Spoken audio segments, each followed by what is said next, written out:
참외의 품질과 수확량을 모두 좋게 하려면 어떻게 해야 될까요?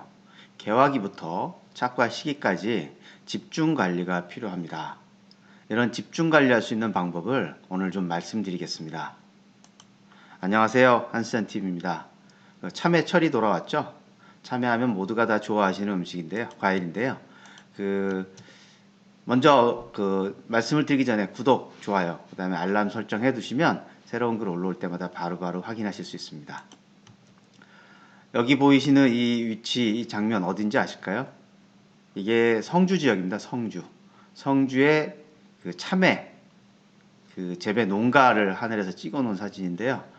워낙 하우스가 많고 폭넓은 곳에 자리 잡고 있다 보니까 하우스 바다라고 불립니다. 하우스 바다를 이루고 있는 성주 참외인데요. 오늘 말씀드릴 부분들이 성주 참외하면 모든 농가가 다 마찬가지일 겁니다. 모두의 바람이 균일하고 크고 많이 달리면서도 달아야 되고 또 단단한 참외, 이런 참외를 누구나가 수확하고 싶으시죠. 하지만 이러한 참외를 만들려면 파종 시기부터 접 붙이고 숨 막고 수정 수확까지 모든 단계별로 토양과 배수 관리, 온도 관리, 햇빛, 양분 관리 등 큰 관리까지 모든 것이 다 잘 맞아 떨어졌을 때 균일하면서도 크고 많이 달고 단단한 참외를 생산할 수 있을 겁니다. 하지만 이러한 전체 재배 기간 중에서 그래도 꼭 한 시기를 꼽아서 과를 많이 달고 제대로 다는데 중요한 시기를 찾으라고 한다면 아마 품질과 수확량이 가장 중요하게 결정되는 시기는 꽃이 펴서부터 착과 때까지일 겁니다. 다른 기간들도 다 중요할 수 있지만 꽃이 펴서 착과할 때까지 조금이라도 잘못된다면 과실이 달리지도 않을 뿐더러 정형과나 균일한 크기로 달릴 수가 없겠죠. 그래서 꽃이 피고 착과될 때까지 관리를 오늘 좀 집중적으로 말씀드릴까 하는데, 이 꽃이 펴서 착과될 때까지 어떠한 부분에 집중 관리가 필요하냐. 첫째는 온도 관리입니다. 누구나가 동의하겠지만 참외는 상당히 원래 겨울 작물이 아니었죠. 이게 하우스 안으로 들어가면서 겨울이 되면서 온도 관리가 참 중요합니다. 그렇다고 성주 지역의 하우스에는 가온 시설도 없습니다. 그러다 보니 기술이 상당히 중요한데요. 이렇게 잘 자라게 하고 뿌리가 잘 뻗어 나오게 이렇게 하려면 25도에서 30도의 최적 온도를 유지시켜 주셔야 되고, 야간에도 아시다시피 최소한 13도 이상은 유지시켜 줘야 된다. 그 다음에 땅 속의 뿌리 주변의 온도를 좀 집중적으로 관심을 갖고 관리를 해주시면 좋습니다. 덮개로 덮어놓고 이중 관리를 하고 계시지만 이 지중 온도도 체크를 하시고, 이러한 외부적인 온도 관리 부분은 당연히 누구나 하는 부분이고, 추가적으로 고농도 유료 아미노산들을 관주라든가 연면살포를 해주게 되면 평소에 저온이 왔다 하더라도 피해를 예방할 수 있는 것으로 알려져 있습니다. 그래서 평소에 영양제 주신다고 생각해서 아미노산을 골라 보실 때 꼭 고농도의 유리아미노산 제품인지는 좀 확인해 보실 필요가 있습니다. 두 번째는 수정률을 늘려야 되겠죠. 수정률은 누구나가 다 알고 계십니다. 이 수정을 할 때 꿀벌 당연히 방사하실 거고 꿀벌 관리 잘해야 되고, 필요하면 인공 수정도 해주십니다. 하지만 이 수정률을 단순히 수정하는 꿀벌과 인공 수정만을 생각하실 것이 아니고 체내 호르몬의 균형도 상당히 중요합니다. 이런 얘기는 아마 들어보신 적이 없을 건데, 체내 호르몬의 균형이라는 건 뭐냐면 수정이 일어나고 초기에 착과가 일어나고 세포 분열이 일어나려면 호르몬이 적당히 실무체 안에 잘 있어야 되는데, 이 호르몬의 양을 균형을 잡아주는, 특히나 옥신의 활성을 잘 잡아주어야지만 착과율이 올라가게 됩니다. 옥신 양이 부족해도 안 되고 너무 많으면, 옥신이 특히나 너무 많으면 기형과가 온다든가 코르크화가 일어날 수 있습니다. 그래서 체내 균형을 잘 잡아줘야 되는데 그것의 중요한 역할을 하는 게 붕소가 그 역할을 많이 합니다.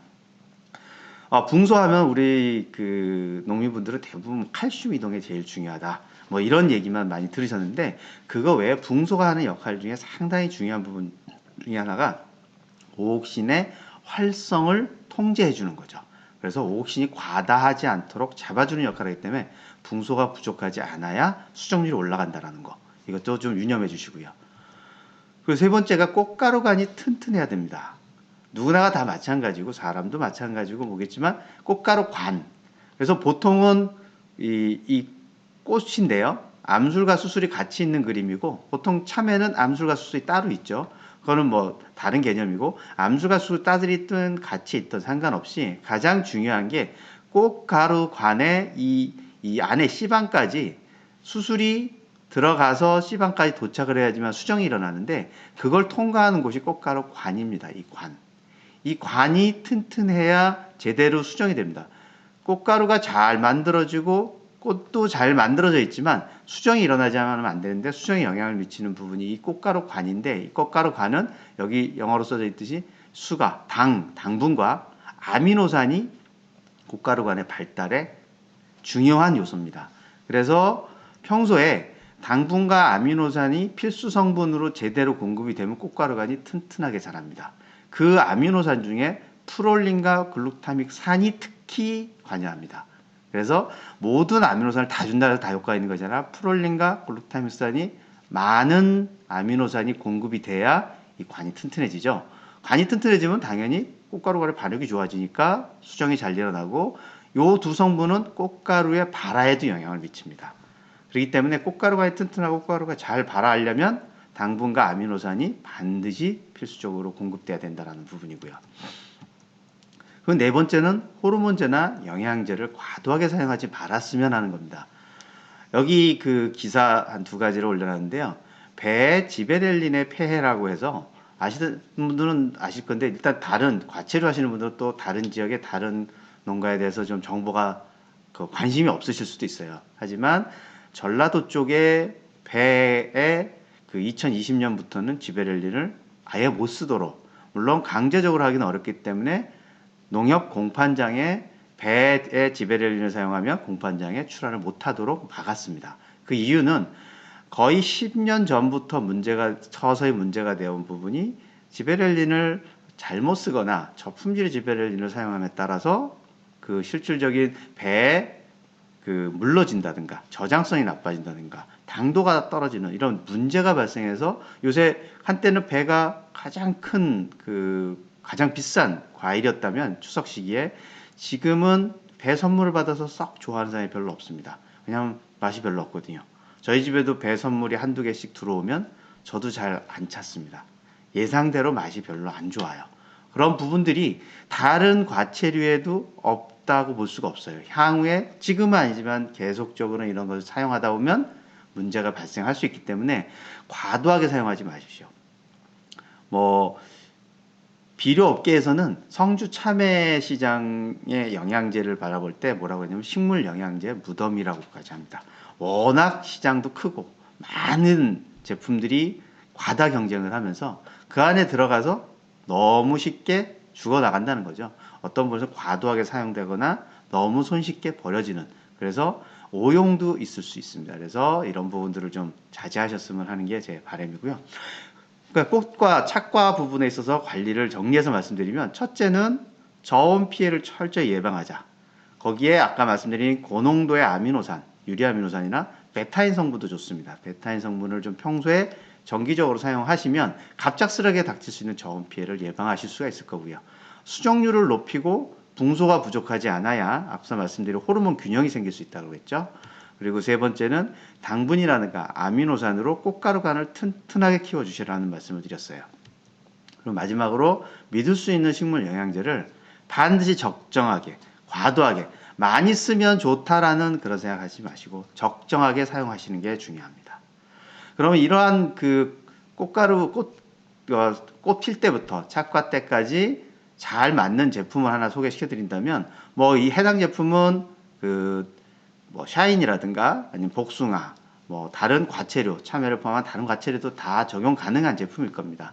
그래서 첫째는 앞서 말씀드린 유리아미노산이 고농도여야 되는데 효소가수분해만 해서 실질적인 유리아미노산이 하나도 버려질 게 없는 상태, 완벽한 형태로 있는 20%인 제품이고요. 그 다음에 붕소가 4.8% 들어있어서 앞서 말씀드린 호르몬의 균형을 착과 시기에 호르몬이 부족하지 호르몬의 균형을 잘 잡아줄 수 있는 수용성 붕소를 충분히 제공하고 있고 고농도의 글루타믹산과 프롤린이 들어있습니다.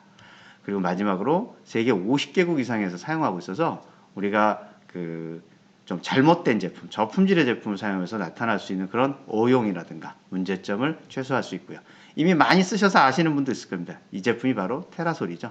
그래서 이미 많이 쓰시는 분들한테는 뭐 새로운 게 없는 거지만 많이 쓰시는 분들을 좋은 것들을 또 옆에 분들에게 잘 소개를 안 해주시죠.